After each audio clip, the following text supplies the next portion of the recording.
Ladies and gentlemen, boys and girls, welcome once again to the Reaction Time podcast. We are here once again. I'm David, that's Steven, that's Eric. We're here to talk about professional League of Legends and playoffs. Playoffs, my guys. Playoffs? Not a game, practice. Anyway, stop doing sports memes here.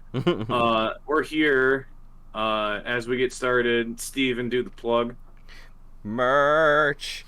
You should buy the merch. It's delicious and it's good calorie content for you. It's high in fiber. Are you trying to get people to eat the merch so that they have to continually buy more? Yeah, like consumable merch is like where I need consumable merchandise products is the way you can get a subscription to get more shirts. I know t-shirt companies that have subscription programs that work, but I don't think it's because of that. I just like polyester fibers isn't like good for your like fiber count or really whatever. No, that doesn't count. Dang. I really don't. I'm horribly marketing this product. Anyway, you tried. That wasn't very good. You've done better. So let's get started. We're going to talk today about the 3 of the 4 large regions in World League of Legends that have entered their playoff stage. One in North America has already gotten started and has gotten 2 rounds out of the way. Well, 1 round with 2 matches. One in China in the LPL gets started about 7 hours after we're recording this podcast, so you're probably not gonna have listened to this before some of that happens. And the other one, the LEC, I believe starts on Friday, if I remember correctly. So a little bit of revert, a little bit of looking back, a little bit of looking forward. We're gonna keep it together. Steven was giving me shit about my predictions last week because I'm not a coward and called not 3-1 series. My bad. I wanted the stomps. I told you they drop 1. Let's start with giving you your credit. Your boy showed the hell up. Talk about him. Yes.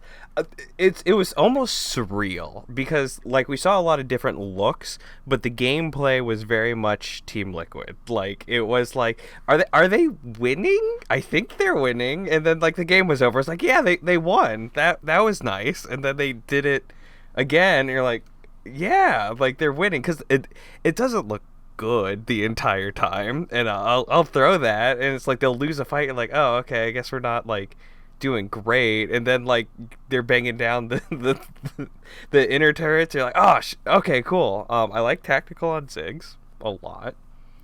The game 1 was really clean. That was really good. Yeah, and Jensen played Lee Sin and was aggressive, which is awesome since when he's usually on Lee Sin, he's very passive and farmy, which is very confusing.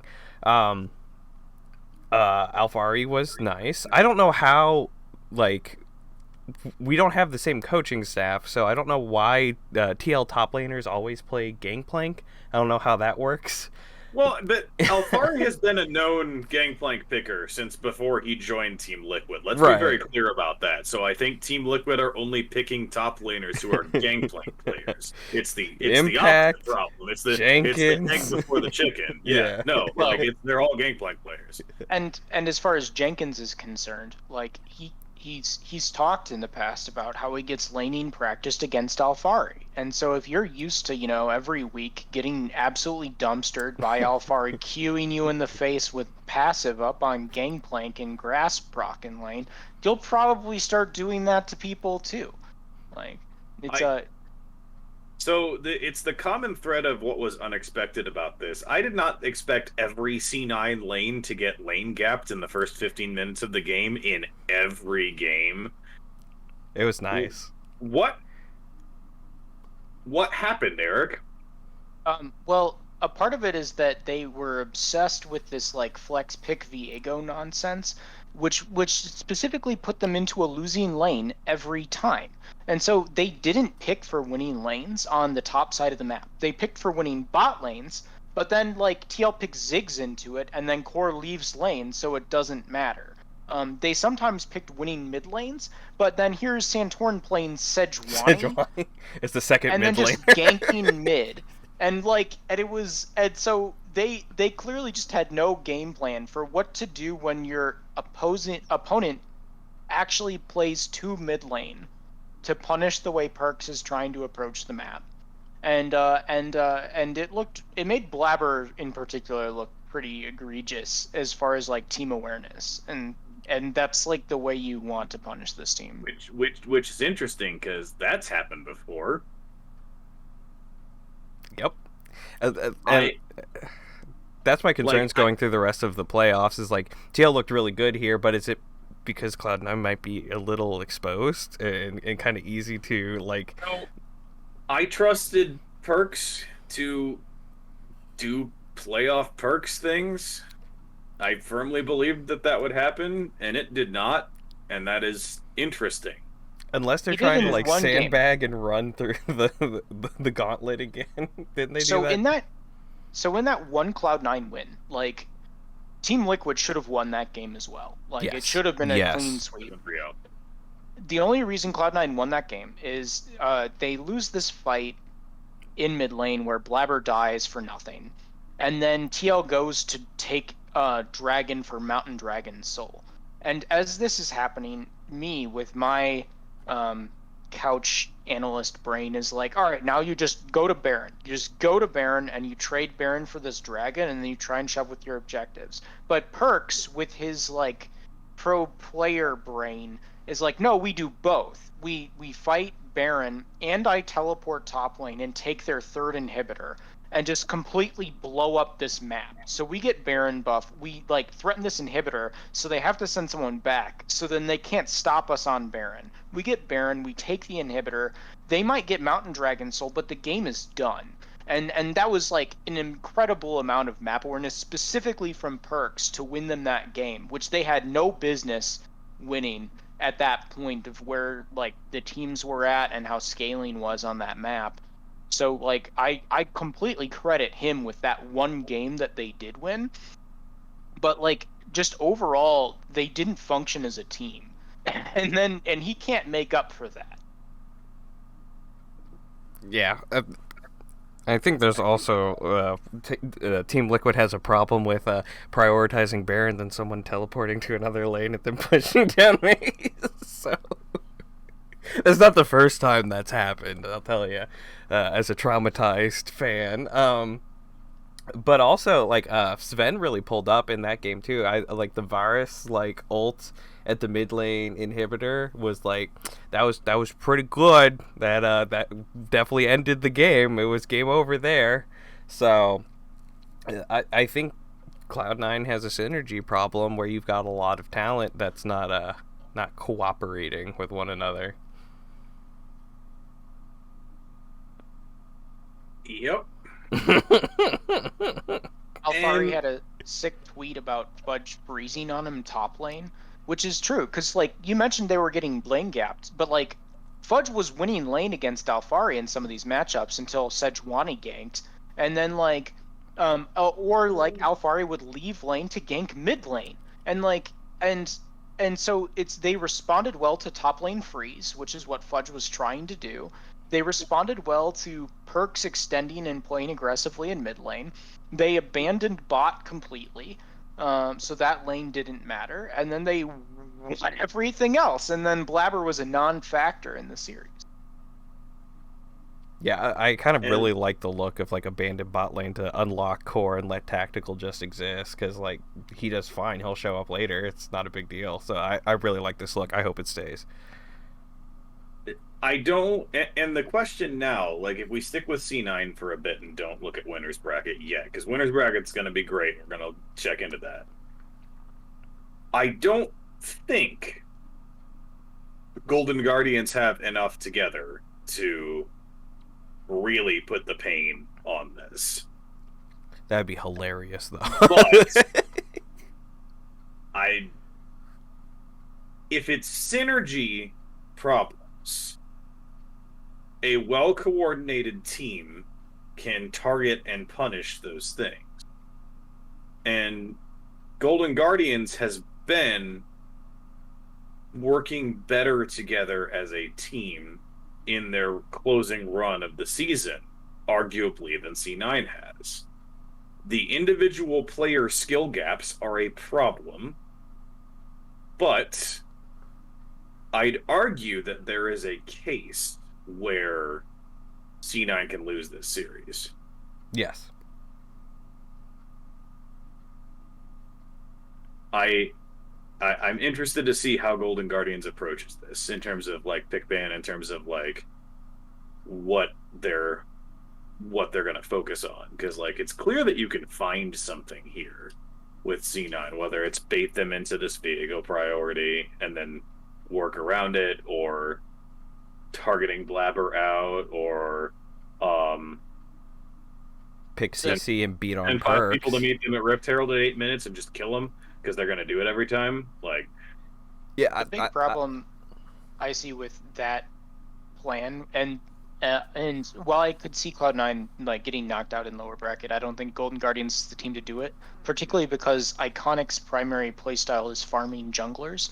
He's more likely to opt into this slow Viego style jungle along with Blabber rather than to pick like some high ganking jungler against it. The other part is like the bans in jungle. Like they need to use these same bans on jungle to put Blabber into non-power picks, and if they can do that, they'll be okay. But I think they'll have to cover lanes too much. Steven, agree? Yes, but also just like tilt perks. pick a champion with CC, beat perks. Now, Iconic just like lock the Sedge, lock the what else just has like try and pick the Xin Zhao away from Blabber. Yeah, Xin Zhao would be a great pickup. And then put a Blaze Olive onto his like 3-in-1 mid lane Tom Kench, and see if you can just win a game that way. That seems like a decent strategy, but I just don't see it as this likely this run around. Yeah. On the flip side, I'm doing prep research for a point that I want to look at later, so I'm a little off topic. TLTSM in the upper bracket. It's a banger matchup. I'm excited. It's really good. It's a great it should be excellent League of Legends to watch as a neutral who hates both teams. What? Animal. Who said that? I hate them both. But Steven, how do you feel about this matchup? You feel confident? Yeah. Honestly, like with what we showed last week, which was a lot of different looks, I just think there's a lot of like if Jensen's on, he's on, and I think he is, which is really, really stupendous. We're running Santorin. Santorin leaks. I don't want to pick Trundle though. I really don't want to see Santorin Trundle again. Or just I don't know. Team Liquid Trundle just doesn't work out. So like if Afari's playing and Jensen's playing and they're letting Core run around, like I don't know, like it might go to 5 games just for like the ticket sales or whatever. But I feel good, especially having a warm up like playoffs, like get those jitters off. Like I think there's something about it, like playing the early games and getting an advantage. I think is really good, especially going into a cold TSM. Eric, what do you think? I agree with a lot of the points. My only concern with this series is that we're shifting back towards Syndra and Orianna in mid lane, and potentially Azir. And so this smells like a PoE meta again, going into playoff bracket. So I have some apprehension there, as far as how this could go. But I am hoping on TL to continue to trend upwards with current form. I think Huni Alfari is going to be the matchup that is going to determine the series. Yes, Which correct. You're not wrong. could mean anything because it's Huni. It's Huni. He could be a god or a potato. Like there's nothing in and between. like I trust him more than I once did, is what I will say. But it's Alfari looked pretty solid this weekend, so I'm looking forward to seeing. Like, a lot of top lane right now is seeing counter matchups and seeing who's got this going. I imagine Huni's got something cooked up for Gangplank, but like, what are we gonna see here? If that's like, is TSM gonna let Alfari just pick Gangplank, and what's the plan to deal with it? If that's what's gonna happen, if that's what both teams settle on, because I assume there's gonna be a game plan for it, but we'll see. You would have to. I also want to say that Alfari's gameplay is not like me. Like I'm the best top laner in the league right now. Like he played really controlled, like in that series, and like even like when he was playing from behind. I'm thinking of like when they like sent like 4 people top, and he like immediately like ulted, started backing up, flashed out, and that like allowed like Tactical to get up with the Jhin ult and like pew pew, and like it was just like a very controlled, like I'm not going to just like sit here and fight, but I'm going to actually like realize the state of the map, back up with style, and keep that fight going. So it's like just really reserved and controlled, which is the better form of Alfari in my opinion, rather than just like meme stomping the top laner and then getting caught out and being like, where's my boys at? You mentioned the not liking the Trundle pick, but like that was also that Gangplank game, I believe, and it's like they actually drafted this complete disengage comp with the Trundle with the Gangplank, and it was entirely styled around making Cloud9 engage into them when Cloud9 had almost no engage, and so it like really destroyed them compositionally, where like they had so much power over how the map was played. TSM won't have the same glaring stylistic weaknesses to a specific comp, so they might get more interesting in how they approach these pick bans, where you can't just like pick a raw disengaged team comp and be able to like expect Blabber to int into you to try and secure an objective that isn't even up yet.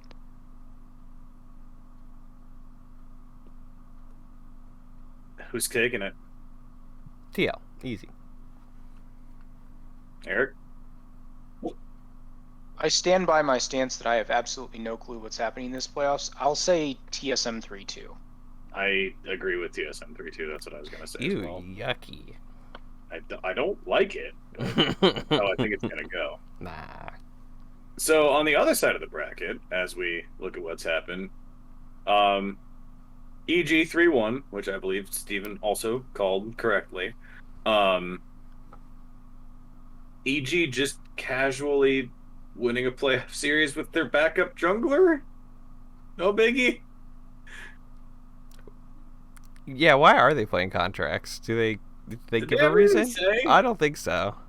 They never said. So I'm standing by the theory, though, that it ties into what they have said. And Peter Dunn has talked a lot about EG is setting the bar for NA should be an aggressive region at playing League of Legends, not a passive region for playing League of Legends. Contracts is a win harder, earlier jungler than Svenskeren. And so who is a more controlled, like, have a gold advantage, snowball the game slowly kind of jungler. And they got, speaking of, like, lane gap at 15, like, this series was very much the solo lanes of EG getting massive gold leads and contracts also like exerting good map pressure. So that's my guess for why they did this, more so than like trying to hide strats, or even calling him a backup jungler seems almost a stretch at this point. It's their siding. He only played like the one weekend is the only reason I would say backup, right? Like he's very good. He's played at the LCS level before. He popped off the one weekend he did play. But also Svenskeren played, 42 of the 45 games in the regular season? Like, it's numbers are what they are. If they were really swapping and it was like 25 to 20 or 30 to 15, like sure, but it is a surprise to see contracts in. But And I do wonder if now against 100 Thieves, who should be much more competitive, if are they gonna start with Sven and then leave it as a swap in? Because I think stylistically, I'd rather play Sven Skaren against 100 Thieves. well, I think you have the best of both worlds. So like you didn't Yeah. have to show anything with the games against Dig. So you could start contracts on game 1, go aggressive.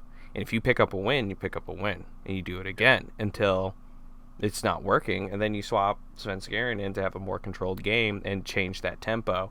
That's what North America needs to be competitive in these playoff scenarios. I like seeing it. I think I've made it clear many times that we need to have deeper rosters where you can swap out, like stylistically, your players, so you can just like in a playoff setting, in a best of 5 setting, you can just pick up free wins because nobody knows what the heck your team is going to do. And so you have that now, clearly. And you didn't even have to show anything in your first round, except for Lucian, which I don't know why Jizuke just suddenly can play Lucian. Whatever. So What? so the thing is he can't. Like, this was the most disrespectful pick ban in a series that like I've seen in a playoff round. Like they blind picked solo lanes every single game. They didn't like counter pick. They just like said there is no way that Skill Yusui difference. and Fake God are going to be able to compete, so we'll just blind pick our solos and then just smash them. And they did. And they even did in the is loss. the thing. Yeah. Look, Impact knows what time of the year it is. He's here. God, I've seen this movie before. That flex, was it Impact? Yeah, Impact, that when he ran up river for like 3 miles, he emerged a different set than when he left, and then just like dumpstered flex. Oh, so good. I love that character a lot. He Impact's sat really doing good. push-ups under a turret for a while. I don't know if you caught that one. Oh yes, Yeah. oh yes, I saw those rippling abs. I miss Impact a little bit. I'll say it. I'll put it out there. I wondered if you might. I'm very happy that I get to cheer for a team with Impact on it these days. Yeah, he's a good dude. So a point that I want to present here, which I'm going to present a counterpoint to liking EG in this matchup, even though I do like EG in this matchup. I went to look through the numbers while we were talking through some earlier points, and Abadaga has kind of dumpstered Jizuke in their career matchups. They've played 10 games at the highest level, and it's 7-3 to Abadaga, including several games in EU when Schalke was still bad before the Miracle Run, which the Miracle Run included a 3-1 best-of-5 win over Jizuke's Vitality team in 2019.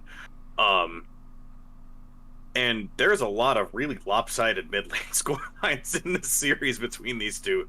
Almost all of them favoring Abadaga in every matchup. The closing game of that Vitality Schalke series in 2019 is that's this one. Aba goes 9-1-12 on Kiana into Jizuke's Corki. Just like Geikers. hard off to win the game. And I think that's a really the EU history of the matchup I think is really interesting because they didn't cross over for that long in the LEC, but they played some really interesting games against each other through a lot of different picks and a lot of different metas in 2019. I'm really stoked seeing this matchup because I think this is like the Mad Lions Rogue kind of like teams like coming up like newer orgs, and I like them together, so I hope like that is like a newer rivalry that I don't think we've had, like that next wave of like competitive like storylines. We want the story, so I hope the series is like an absolute. And it's like that you have the mid lane matchup, and then you have bot lane, you have FBI and Danny. Danny just getting Rookie of the Split confirmed. FBI being talked about as one of the best ADCs in the league. That's a really hype matchup. Someday in Impact, there's so much history with that matchup at this point that it's always great to see them playing. Like, Closer Svenskeren is the least interesting matchup storyline-wise, and it may be the most important matchup in the game. But Closer Contract. There's even less history, you're right. So it's new beginnings. And in terms of form, like, completely even. Recall last game of the regular season, 100 Thieves did not play their entire academy team against EG. So they only functionally played 2 games this summer. They split 1-1. Jizuke played mid Jace in the game they lost, so I'm just kind of throwing that out. And whipped around on a 6-1-4 Lucian in the game they won. So, Lucian. Interesting. Yes, get him out. Like, just don't let him in. Like, I don't know. It was weird. I don't like it. I having had Jizuke as my fantasy mid laner for this entire year, I have made a lot of Lucian picks in fantasy for him because Lucian and Rise. That's what he does. He plays Lucian and Rise. Yep. And yeah, Rise I think is going to continue impactful pick. Eric talked about the Orianna and Syndra continuing to be around. Rise still going to be around too, and Jizuke is probably the best Rise player in the league, and that is relevant to this. So, Eric, how do you see this best of 5 shaking out? Do you favor 100 Thieves, who were better for large swaths of the season? Do you favor EG, who are probably in better form coming in? Well, how do you see this shake going? So I definitely feel that at the start of the series, EG is going to be stronger. And so the question is, will 100 Thieves be able to turn the tables at some point in the series by getting a hold of the game plan, with Reaper coming up with a winning strategy, with the players getting comfortable in these matchups? And if they do, that's what would flip it. So it's either going to be 3-0 EG or like a long series is how I see this one going. I'm feeling the 3-0 EG right now, though. So we'll see how it plays out. Steven, what do you think looking at this one? I'm going to go with my desire for a 3-100 Thieves. Yeah. I think EG will come out strong, and then 100 Thieves will tilt Jizuke, and then they'll take it home, either at a last reverse sweep state, or just back and forth games. I will take the coward's approach this week. I got 3-1 EG. I think they're going to run it one game again. You have to. EG will run it one game. Eric is showing his hubris. He's going to pick something dumb and just go 0-6 in lane, and just it's going to be over. Like, it's going to happen at least once, probably game 3 after they're up 2-0. And that's where it's going to be. But he's not going to tilt, and he's going to bounce back, and they're going to win game 4. That's how it's going to go. He's matured. He's matured. The stallion. Although I enjoyed, he had some spicy old quotes going on this week in some interviews. I don't know if you saw those going around. No. TLDR definitely sucks, and he's why we were bad. Yeah. Yikers. It apparently was less aggressive than that in Italian. Oh. But he said some stuff in English that was very close to that, though. Yes. Yikers. Like, with the glaring weaknesses in our team, definitely was one of the lines. Yeah. Wow. Definitely. What did you do? Damn. He was bad. That's bad. what he did. Yeah, Danny's a lot better.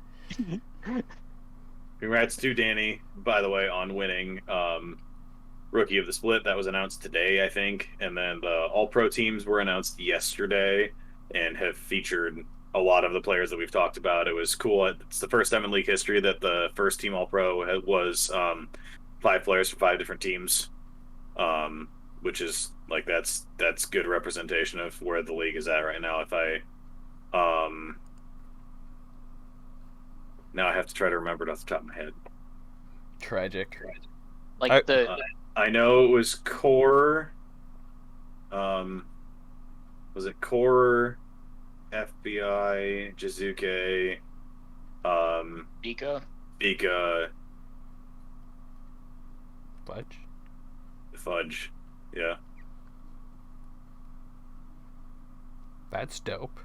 Yeah. Like, that's a really solid team. Now there's some conversation some other places about it, but where... I do think that, like... There we go. Yeah, Fudge, Spica, Jizuke, FBI, Core for first team. Second team was Impact, Closer, Abadage, Danny, and Huhi. Third team was Huni, Blabber, PoE, Tactical, Vulcan. And the support vote was the one that was very, very close. Yeah.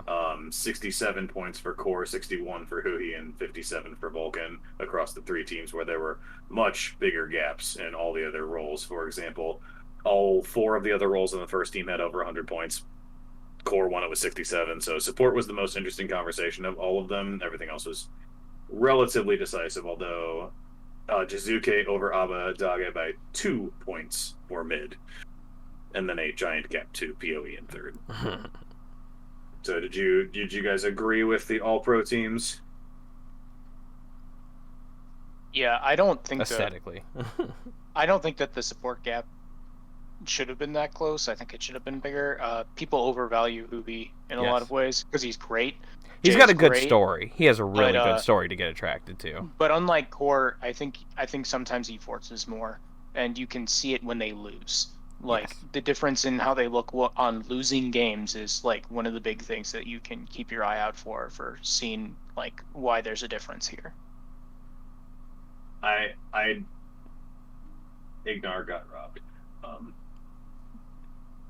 We're not getting third team? We're not getting third team. It's fair. That's my take. I'm biased, but Ignar was really, really good. And the entire rest of his team, not being... Sven did not get nominated, but like it's hard giving things to like EG players not in solo lanes, like, so it's like that's part of why he got robbed is like when you're not like a your three carry roles are first and second team all league.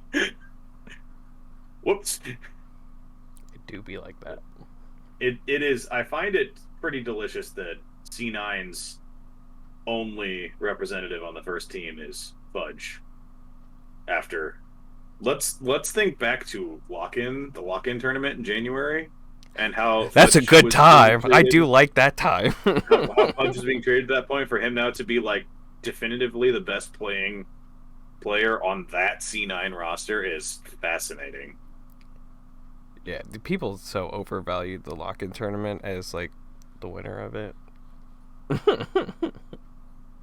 Anyway, do you want to talk about Immortals, Dig? I kind of do actually. Yeah. So this is a fascinating matchup, specifically because both of these teams only win if their bot lane wins, which is counter to the meta. So in every other series, it's not going to be about bot lane. It's going to be about solo lane and jungle, and then controlling the map from there. But like both of these teams can only win if their bot lane snowballs. And so this is really going to be interesting. I'm expecting a lot of either Draven gameplay or Draven bans in this series. And it's hype. It's tragic hype because neither of these teams is going to win another best of 5. But it'll be great. I hope Immortals do well. I think this is going to be at minimum good experience for them to get to play best of 5. Same for Golden Guardians, right? Like, we don't expect Golden Guardians to win that series, but I think with the kind of lack of respect the top 8 of 10 of the league getting into the playoffs has gotten, I think the experience of playing a playoff level best of 5 for the players on IMT and GG is going to be really, really important for them moving forward. And just like, there's not that many players that have been there before to some level. Like if you think about the Immortals roster, you have like players like Insanity and Revenge who like it's not been a thing for them before, and it's that same for like a Blazer Iconic. Like Iconic's had experience in collegiate, but that's nowhere near the same thing as like this is LCS playoffs. There's a shot at Worlds at the end of this ladder, and you can't replicate that experience without being able to participate in it. So like even if Dig wins this series and does that, I think the experience is going to be really valuable for the players on Immortals, and I think they've got a real shot here.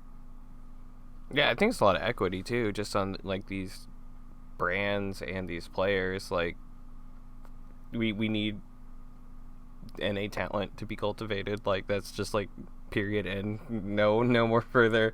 Like we have to start improving, and that's only going to happen if the middle of the pack and lower pack like challenges the top of it. We can't just have the same 4 teams. Like look at the LEC, like with like new teams coming in and really challenging the old guard. Like vast improvement in my opinion.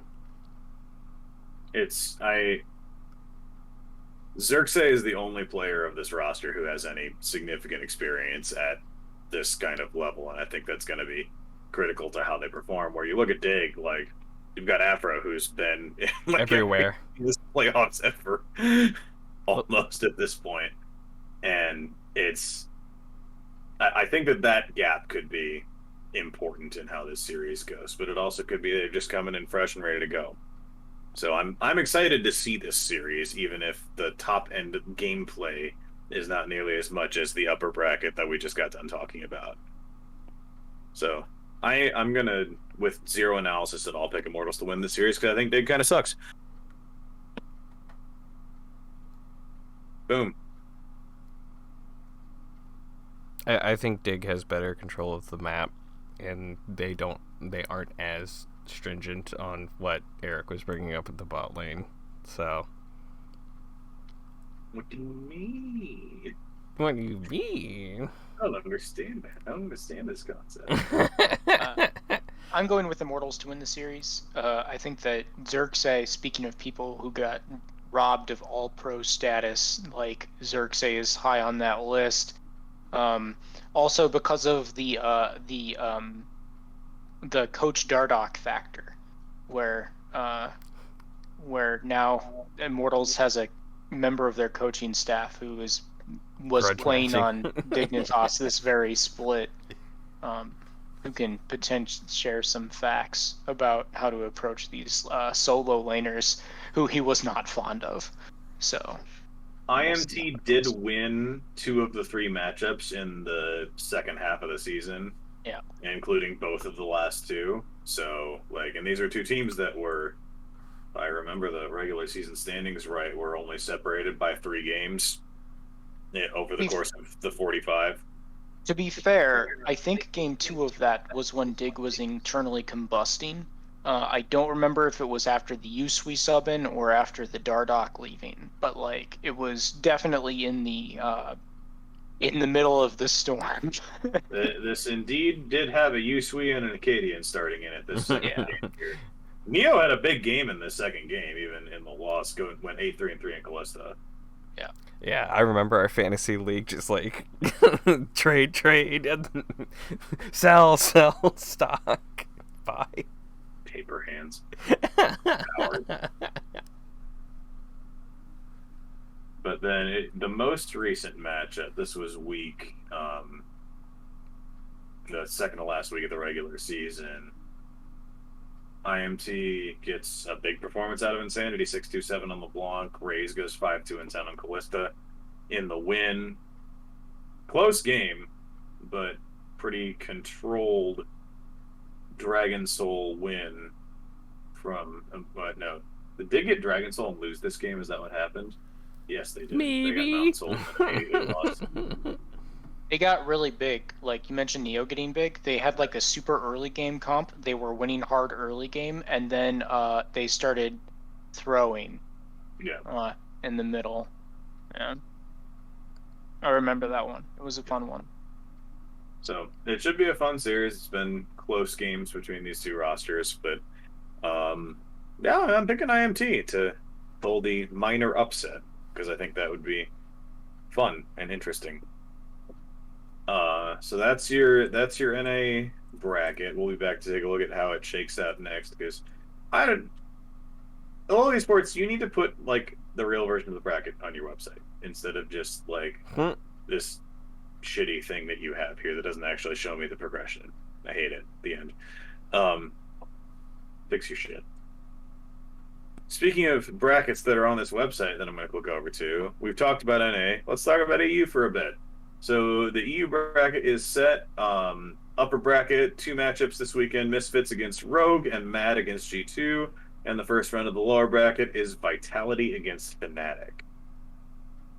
So, let's start with G2 because I feel like we should, as the still defending, almost like really good team. They're here. They got Mad Lions in the first round. They've looked kind of bad. Is Mad Lions going to just put G2 in a lower bracket right away? Again, yes. Exactly. For that reason, if not another. Run it back to back. Let's go. Wonder if I'm gonna pick some stories from this week. Wonder appears to be feeling up for this because he's talking a little bit of shit. Mad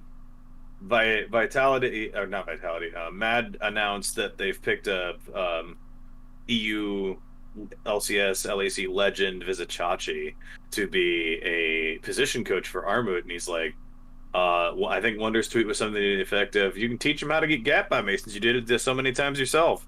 Jeez. Got him. So, Wonder feeling up for this might be good for G2 because that's been the easiest thing to point to is why things have gone badly for them this year. Eric, how do you see this matchup going? So, I don't know. I actually think G2 has started to look good towards the end of the regular season. They were stepping it up. They were winning games. And they actually seem to have like a cohesive game plan where it didn't look like Reckless falling back into Fnatic mode.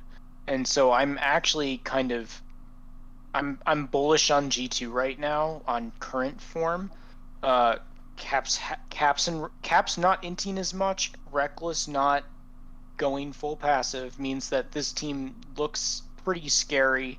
I don't think they can win the league, period. But like I see them trading a set with Mad Lions like they've done every playoffs for like the past year.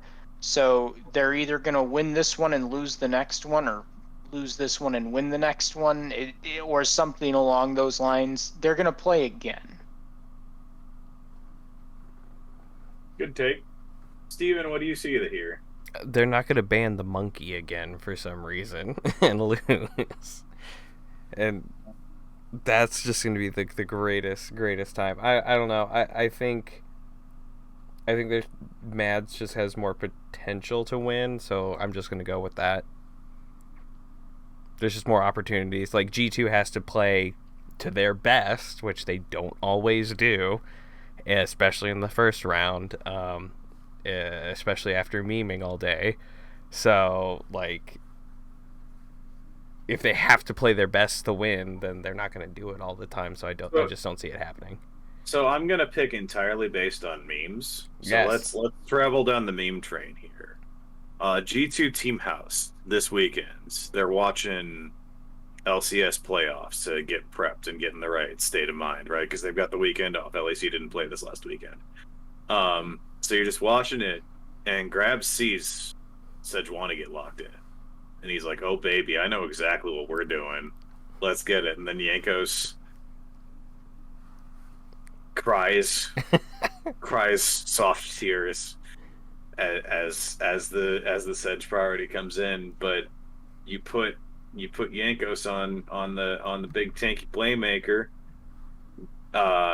Mickey brings out some spice in the bot lane, and I think they've got the juice to pull this off. I think We got some spicy tweets from Wonder back. We got Sedge back in the meta. I'm feeling the G2 energy, even though the G2 energy is in fact what let me down last week into my picks. So G2 3-2. Let's do it. Screw you, Perks. I'm mad at you. I'm G2. I'm G2 3-1. I think it's actually going to be even more decisive. I don't think they have to play at 100%. I think they just need like 85, and it's pretty good odds. Fair enough. You don't believe in playoff humanoid? I don't believe in playoff Armut on current form. I don't believe in playoff humanoid. I don't believe in playoff Carsey. So that's. I believe in playoff Reckless a little bit. There's We'll some track record for that. This isn't the finals. Like, they can get all the way to the finals without throwing. Oh, rude! I love it. Woof. Oh man. So on the flip side of that, the kind of really full new blood matchup, even though Rogue has now been here a little bit, is Misfits Rogue. And I don't think anybody really saw this Misfits roster getting to the point that they have achieved now, going in, led the league for a good chunk of the season, finish in a 3-way tie for second, but lose out on the tiebreakers to end up in this 1-4 matchup against Rogue, who only finished one game better. I think this is a fascinating matchup, but I also bought a whole lot of Rogue stock right when we started recording this podcast, and I still think they're really freaking good. So I think that there might be some sad bunnies after the game is my take. I trust Rogue to this, like, storyline wise, Rogue needs to win the league. Like, they've been too good in too many regular seasons now to not try to put a ring on this. Like, it's time to step it up for all the players on the team. Like Hans and Larson are arguably the best in the league at their roles, and like it's like that's the storyline I want to see, is Rogue coming to take the crown that they should have, and I think they're going to take the first step to do that this weekend. Eric, how do you see this series playing out? I also see Rogue winning hard this series, mainly from Inspired, who has looked absolutely nuts this split. Going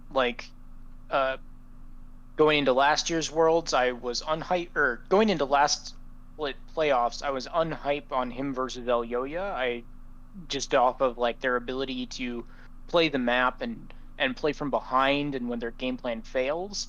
And I can safely say after this split that Inspired has fixed those like qualms I have with his play style, where he can play multiple styles now. He can play fiddlesticks and abuse vision, which is absolutely disgusting, and he's like the only player in the LEC that's doing it, as well as playing the power farmers, as well as playing the ganking junglers.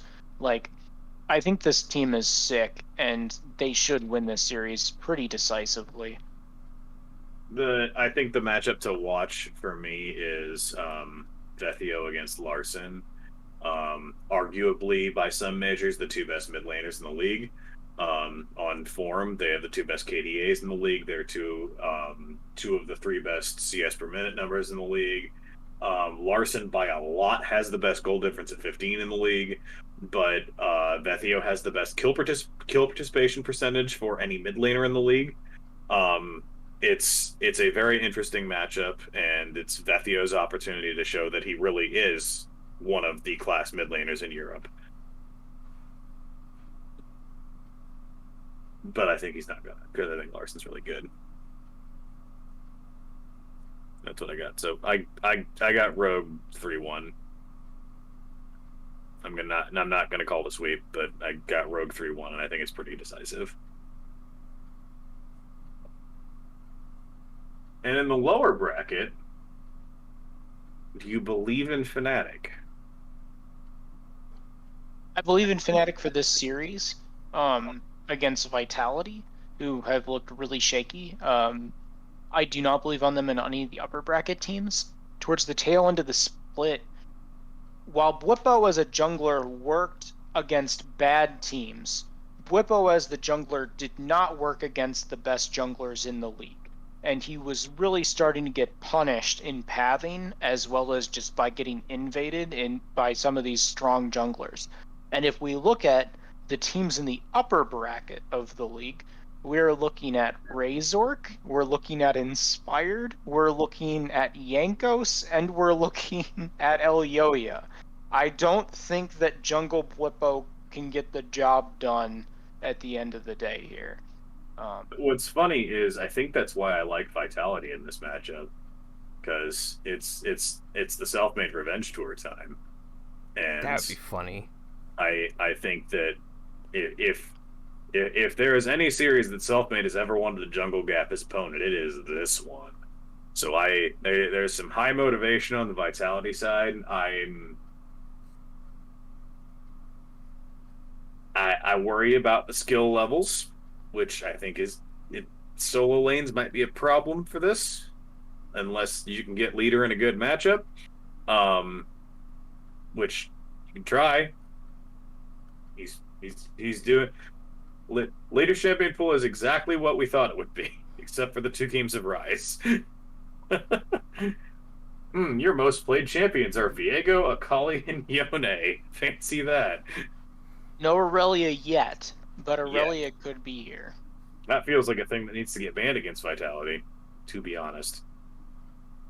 I think self-made got meted out of like being able to carry this team, to be honest. Oh no. If Fnatic needs to ban Evelyn every game. Okay. Just ban Evelyn every game. You do not let him play that champion. It is not okay. Ban it. Really good at it. He's really good at it. They're like 1 win towards But the if end that we got know them this that- playoff spot. Yeah, their 1 win that got them this playoff spot was like a self-made hard Evelyn carry game, where he was like, we need to get this win to get us this 6th place spot, so he locked it and it worked. I think they're going to be starting Sajinda in top lane over SW or over SLT, I believe so, because they needed a team fight weak side top laner, because you can't have leader and crown shot and self-made and a carry top laner on the same roster on the Rift, and so we'll see if that makes a difference. You talked about solo lane difference, and Adam is much better than Sajinda and SLT. So like this is like he played against SLT and I like Niski over leader too. And stylistically it can work. We've talked about how the meta might be shifting to favor Niski's more traditionally favorable champion pool as well. Right. So like that will be the problem. Is I think that things in a lot of ways look better for Fnatic in that result. However, I'm picking Vitality for the memes. 3-2.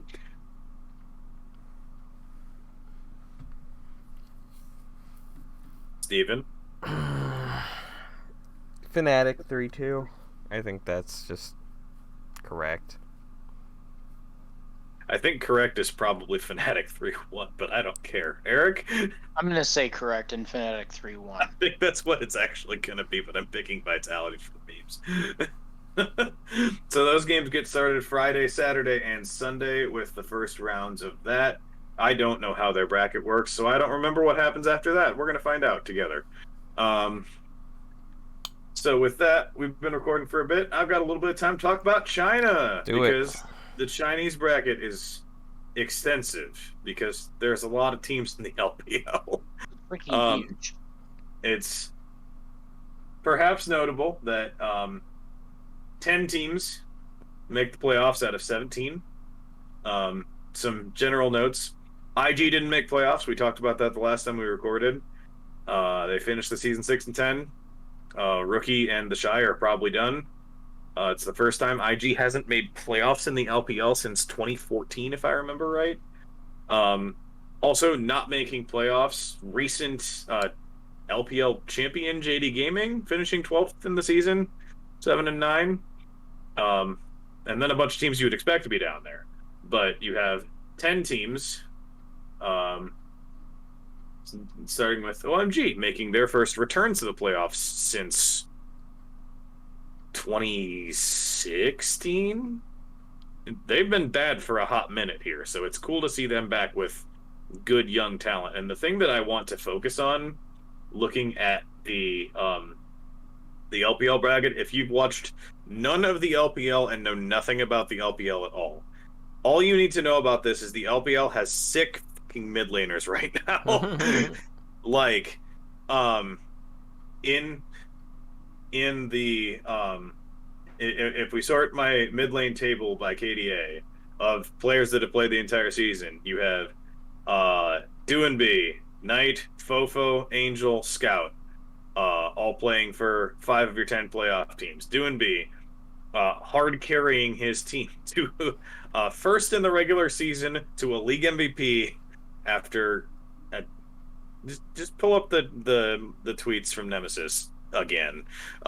Here, just the man is getting better after winning Worlds. It's kind of disgusting, to be honest.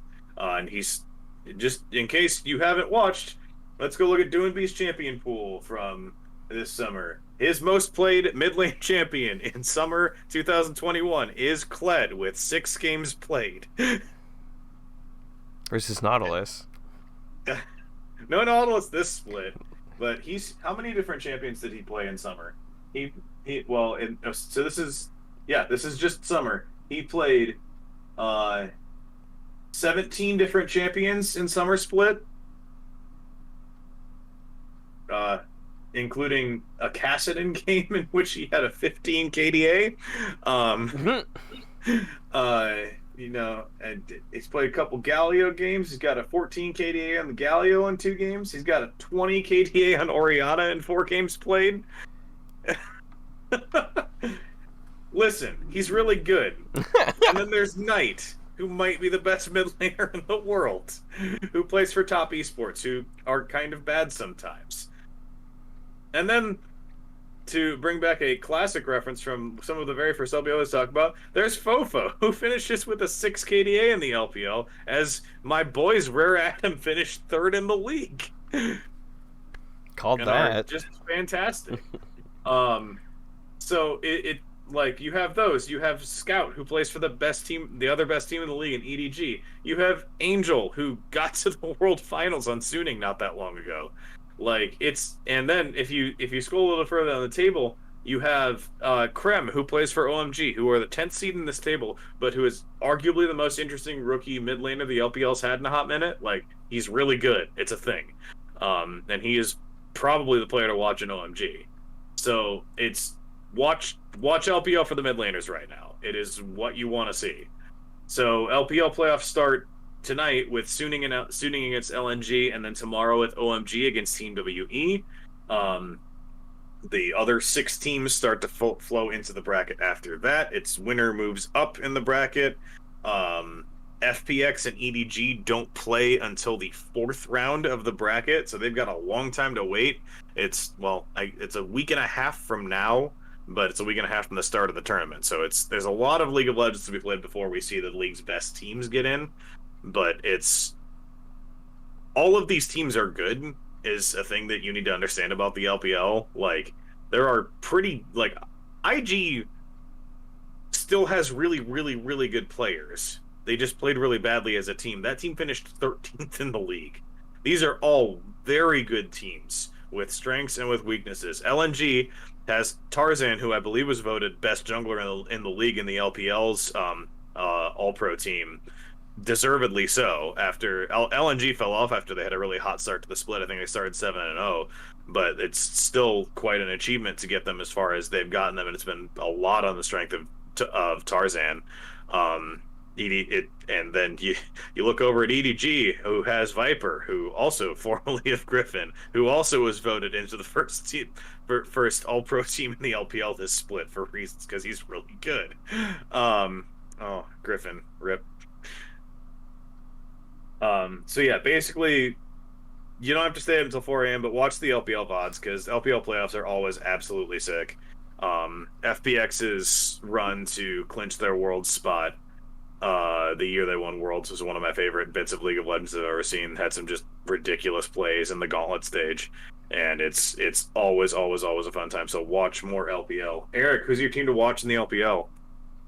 From this first weekend, I would actually go with watching that Suning LNG matchup for the jungle head-to-head, because like you just mentioned Tarzan, who was voted All Pro, against SOFM. Who is So this is like SOFM? who is SOFM? So this is a very like cerebral nonsense jungle matchup. And will be really interesting to watch, where Suning has stronger solo laners as well as a stronger bot lane, but is more eclectic. And whereas LNG is much more streamlined, because some of the players kind of suck, and so like it'll be really interesting to see how it plays out.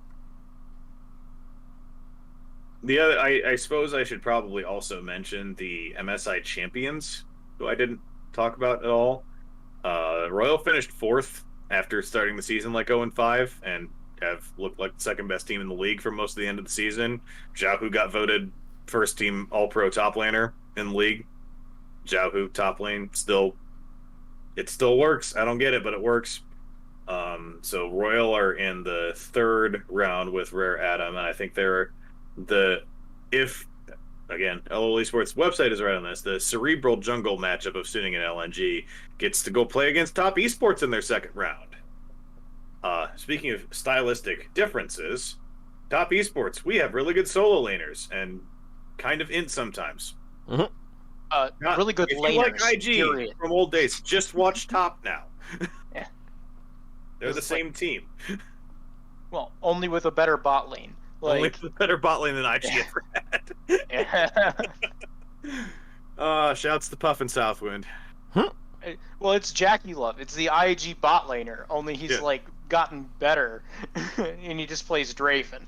Like, there are too many Draven one-trick ADCs in every single region. It's stupid. They just need to delete that champion. I hate the champion at the end. It's a League of Draven. Come on. And then I will give one quick Korea plug, even though I won't talk about Korea until they actually hit playoffs, which they will at the end of this week. The end of the regular season in the LCK is going to be hilarious because there are 5 teams still with a chance to win the league. It's the top of the league between Sandbox and Nongshim at 11-5 and Genji at 10-6.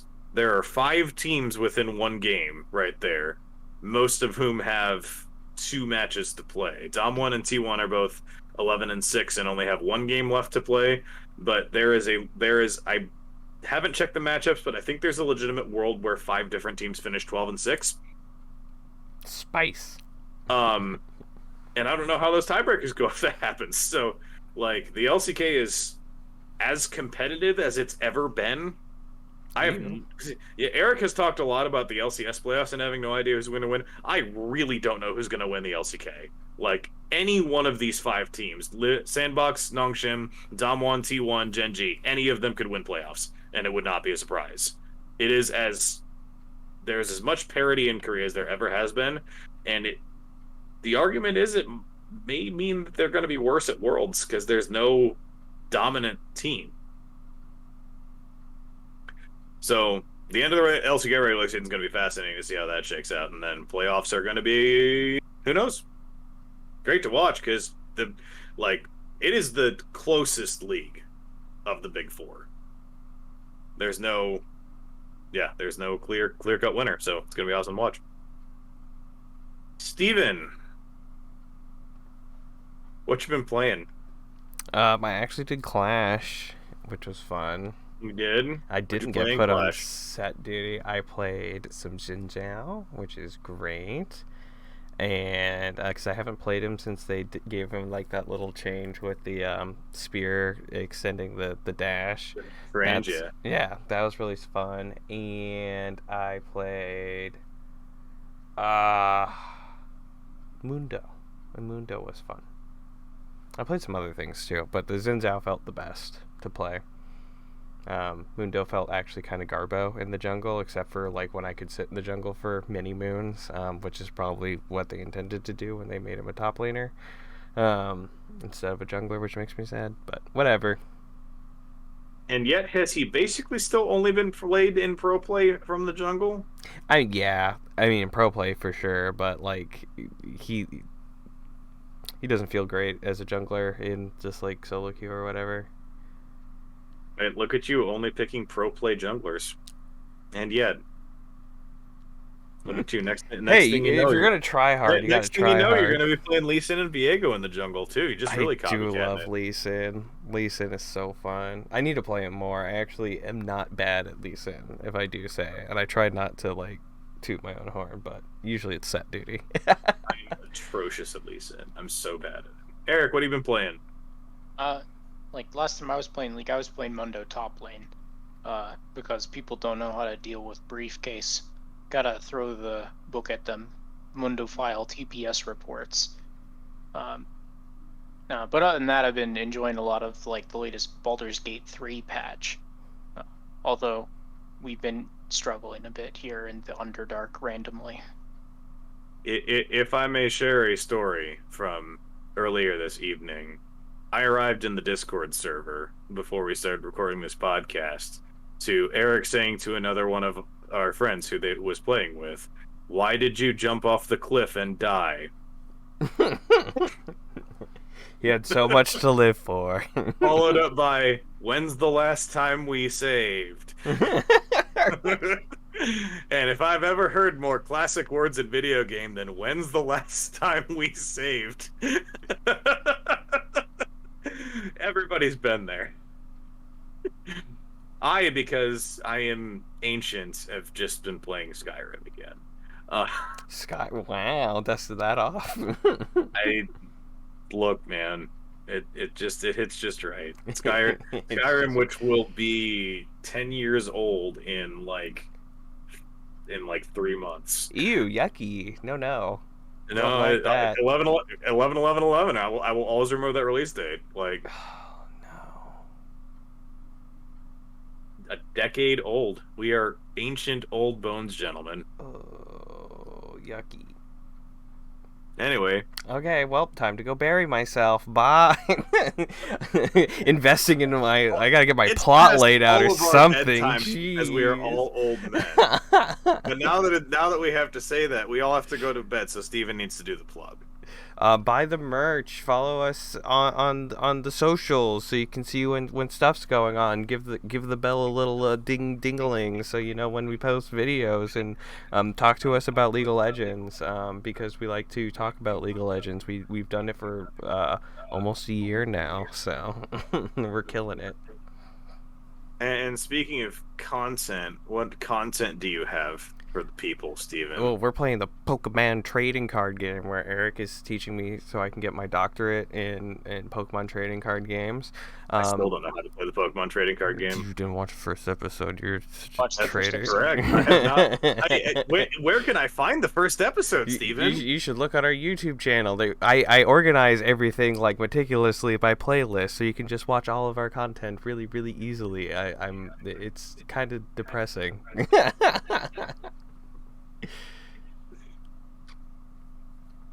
Anyway,